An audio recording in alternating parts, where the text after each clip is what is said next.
दोस्तों जय श्री राम।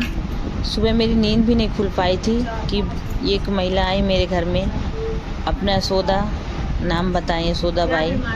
मैं दरवाज़ा खोली, दरवाज़ा खटखटाई, मैं सोची कौन सुबह सुबह आ गया। दरवाज़ा खोली तो पूछी, भाभी आप बताइए मैं क्या मदद कर सकती हूँ आपकी। बोली दीदी ये जिलाध्यक्ष जी, मेरी सास बीमार है, माननीय जिलाध्यक्ष जी ने लेटर लिख दिया है मदद के लिए कलेक्टर सर को। पर दीदी मैं पढ़ी लिखी नहीं हूँ तो मैं कलेक्ट्रेट कैसे जाऊँ, कलेक्टर सर से कैसे मिलूँ। तो दीदी आप मेरी मदद कर दीजिए, कलेक्ट्रेट चलिए, हमारे आवेदन दिलवा दीजिए। मैं उनसे हाल चाल पूछी और बोली भाभी अब खाना वगैरह खाई हैं। बोले दीदी कल तो खाना खाए थे, अभी आज तो कुछ नहीं खाए पिए हैं। बोले आप भाभी खाना खाइए, चाय पीजिए मेरे घर में, और मुझसे जो मदद होगा मैं आपकी मदद करूँगी।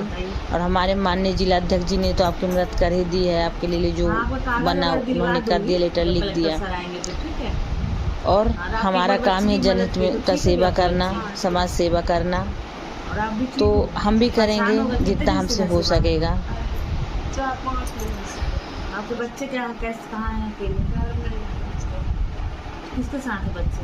बच्चे अपनी चाची से। तो छोटे हैं आपके बच्चे, रह लेते हैं? हाँ रह लेते हैं। तो भी आपकी मम्मी का मतलब जो सास हैं तो उनका डॉक्टर क्या बोल रहे हैं? डॉक्टर बोल रहे हैं कुछ बीमारी पता ही नहीं बता रहे हैं।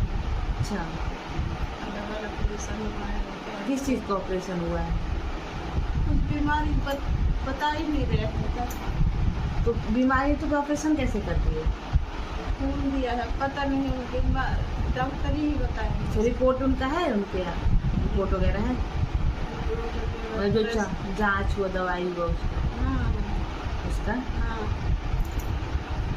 ठीक है, अब तो ये जिलाध्यक्ष लिख दिए हैं, बाकी जो होगा मुझसे मैं भी करूँगी, उसमें आपकी मदद होगी।